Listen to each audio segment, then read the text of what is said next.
வணக்கம் நண்பர்களே, முக்கிய செய்திகளை இந்த பதிவில் பார்க்க போகிறோம். அண்ணாமலை இயக்கத்தில் 19 லட்சத்துக்கும் அதிகமான வாலண்டியர்ஸ் சேர்ந்துருக்காங்க. எல்லாத்துக்கும் தெரியும். பொள்ளாச்சியில் மாநாடு நடந்துச்சுல, இந்த ஞாயிற்றுக்கிழமை நடந்துச்சு.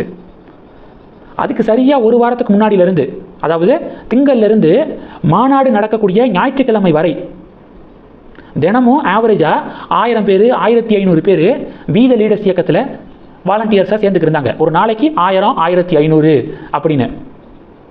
அண்ணாமலை பொள்ளாச்சியில் மாநாடு நடத்திய அடுத்த 24 மணி நேரத்தில் 15000 பேர் ஒரே நாளில், 15000லேருந்து 20000 பேர் வாலண்டியர்ஸாக ஒரு நாளில் சேர்ந்துருக்காங்க. இதை தான் நான் தொடர்ந்து சொல்கிறது. அண்ணாமலை ஆக்டிவாக பாலிடிக்ஸில் இறங்கினதுக்கப்புறம், கட்சியாக இயக்கத்தை மாற்றினதுக்கப்புறம் அடிக்கடி செய்தியாளர்களை சந்திப்பார், அடிக்கடி பொதுக்கூட்டங்களை நடத்துவார்.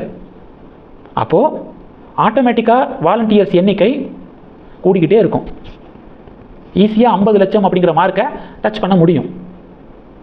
அதனால் தினமும் 1000 பேர் தான், 1500 பேர் தான் சேர்றாங்க அப்படின்னு ஒரு கும்பல் பரிகாசம் பண்ணுறாங்க. ஆனால் பொறுத்திருந்து பாருங்கள். அண்ணாமலை செய்தியாளர் சந்திப்பு ஒன்று கொடுக்குறாருன்னா அப்போ உறுப்பினர் சேர்க்கை எடுத்து பாருங்களேன். வீத லீடர்ஸ் இயக்கத்துடைய வெப்சைட்டில் இருக்குது. ஒரு பக்கம் ப்ரெஸ் மீட் போய்க்கு இருக்கும், இன்னொரு பக்கம் வாலண்டியர்ஸுடைய எண்ணிக்கை டக்கு டக்கு டபடபன்னு கூடும்.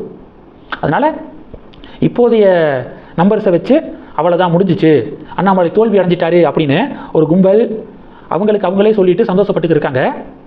ஆனால் ஒரு பெரிய ஒரு ட்விஸ்ட்டு அண்ட் டேர்னு இனி வரக்கூடிய காலங்களில் இருக்குது. இது ஒன்று. ரெண்டாவது என்ன பார்க்க போகிறோம்? 3085 ஏக்கர் இனாம் நிலங்கள் தொடர்பாக சமீபத்தில் கவர்மெண்ட்டு ஒரு ஆர்டர் போட்டிருந்தாங்களே, அவங்களுக்கே அதை ஹேண்ட் ஓவர் பண்ணாங்க. அந்த நிலத்தில் யார் வசிக்கிறாங்களோ அவங்களுக்கே 3085 ஏக்கர் நிலத்தை ஹேண்ட் ஓவர் பண்ணாங்க. கோவில் சொத்து இது அப்படின்னு சொல்லிட்டு ஒரு டிபேட் வந்துச்சு. அண்ணாமலை என்ன சொன்னார்? அது கோவில் சொத்து கிடையாது, இனாம் நிலங்கள் தொடர்பானவை. விஜயநகர பேரரசு காலத்தில் கோவிலில் பணிபுரிந்தவர்களுக்கு மானியமாக வழங்கப்பட்ட நிலம் 1963 தமிழக அரசாங்கம் விசாரணை நடத்தி தகுதி உடையவர்களுக்கு பட்டா போட்டு கொடுத்தாங்க. ஆனால் கடந்த டிஎம்கே ஆட்சியில் அந்த இனாம் நிலங்களை கோவில் நிலங்களோடு வகைப்படுத்தினாங்க டிஎம்கே கவர்மெண்ட்டு. அதனால் அவங்களால பத்திரப்பதிவு செய்ய முடியலை, ஜீரோ வேல்யூ அப்படின்னு சொல்லிட்டாங்க. இப்போ டிவிகே கவர்மெண்ட்டு அதை மாற்றிருக்கு. பட்டாவோடு இருக்கக்கூடிய அந்த நிலத்தில் வசிக்கிறவங்களுக்கு அதை ஹேண்ட் ஓவர் பண்ணியிருக்கு. இது வரவேற்கத்தக்கது அப்படின்னு அண்ணாமலை சொல்லியிருந்தார். இப்போது டிவிகே கவர்மெண்ட்டுடைய இந்த முடிவுக்கு எதிராக உயர்நீதிமன்ற மதுரை கிளையில் கேஸ் போடப்பட்டிருக்கு. இப்போ ராதாகிருஷ்ணன் அப்படிங்கிறவர் கோர்ட்டில் கேஸ் போட்டிருக்காரு. கவர்மெண்ட்டுடைய இந்த முடிவை தடை செய்யணும் அப்படின்னு சொல்லிட்டு கேஸ் போட்டிருக்காரு. உயர்நீதிமன்ற மதுரை கிளை தடை விதிக்க மறுப்பு தெரிவிச்சிருக்காங்க. இது 2. மூணாவது என்ன பார்க்க போகிறோம்? தமிழக சுகாதாரத்துறை நலம் டிஎன் அப்படிங்கிற வெப்சைட்டை லான்ச் பண்ணியிருக்காங்க. எதுக்காக இந்த வெப்சைட் தெரியுமா?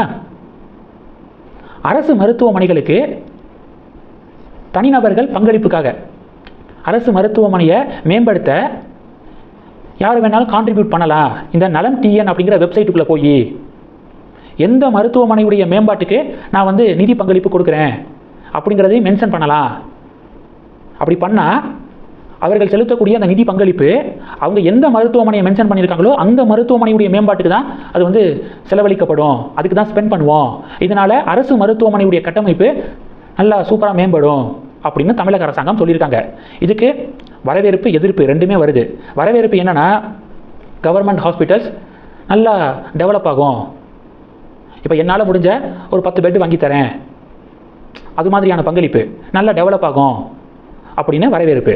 எதிர்ப்பு என்னென்னா, மாநில அரசாங்கம் சுகாதாரத்துறைக்கு எத்தனை ஆயிரம் கோடி ரூபாய் பட்ஜெட் போடுறாங்க, அந்த பட்ஜெட்டில் மருத்துவமனைகளை மேம்படுத்த முடியாதா, மக்கள்கிட்ட தான் காசு கேட்கணுமா அப்படிங்கிற ஒரு எதிர்ப்பு. இதில் உங்களுடைய ஆப்ஷன் எது, நீங்களே செலக்ட் பண்ணிக்கோங்க. கடைசி டாபிக் என்ன பார்க்க போகிறோம் தெரியுமா? 2021 எஸ்பி வேலுமணி உள்ளாட்சித்துறை அமைச்சராக இருந்தபோது கோயம்புத்தூர் மாநகராட்சியில் 54 இளநிலை உதவியாளர் தேர்வு நடந்துச்சு.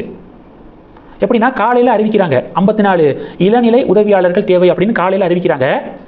மதியம் நேர்காணல் நடக்குது. அன்று மாலை பார்த்தீங்கன்னா இந்த 54 பேர் செலக்ட் ஆகிட்டாங்க அப்படின்னு சொல்லிட்டு அறிவிக்கப்பட்டுச்சு. இந்த நியமனத்தில் முறைகேடு நடந்திருக்கு அப்படின்னு சொல்லிட்டு கோர்ட்டில் கேஸ் நடந்துச்சு. சமீபத்தில் பார்த்தீங்கன்னா 2026 ஜூன் மாதம் உயர்நீதிமன்றம் என்ன சொல்கிறாங்கன்னா, ஆமாம் இந்த நியமனத்தில் முறைகேடு நடந்திருக்கு, அதனால் இந்த 54 பேரை செலக்ட் பண்ணதை நாங்கள் ரத்து பண்ணுறோம், புறவாசல் வழியாக வந்தவங்க புறவாசல் வழியாகவே போகட்டும் அப்படின்னு ஹைகோர்ட்டு கடுமையான வார்த்தைகளை பயன்படுத்தி ரத்து பண்ணியிருந்தாங்க. செலக்ட் ஆன 54 பேர் உயர்நீதிமன்றத்துடைய தீர்ப்பை எதிர்த்து உச்சநீதிமன்றத்தில் மேல்முறையீடு பண்ணாங்க. உச்சநீதிமன்றம் அந்த மேல்முறையீட்டு மனுவை விசாரித்து இன்னைக்கு தீர்ப்பு கொடுத்துருக்காங்க. உயர்நீதிமன்றத்துடைய தீர்ப்பு செல்லும். அவங்க 54 பேர் செலக்ட் பண்ணதை ரத்து பண்ணாங்களே, அந்த ஸ்டாண்டில் நாங்கள் உறுதியாக இருக்கோம். 54 பேரை செலக்ட் பண்ணது ரத்து அப்படின்னு சுப்ரீம் கோர்ட்டும் சொல்லியிருக்காங்க. இந்த செய்திகள் எல்லாத்தையும் பற்றி உங்களுடைய பார்வைகளை மறக்காமல் கமெண்ட் பண்ணுங்கள். தொடர்ந்து கணக்கில் இருங்க. அடுத்தடுத்து நிறையா பதிவுகளை பார்க்க போகிறோம். நன்றி. ஜெய் ஹிந்த்.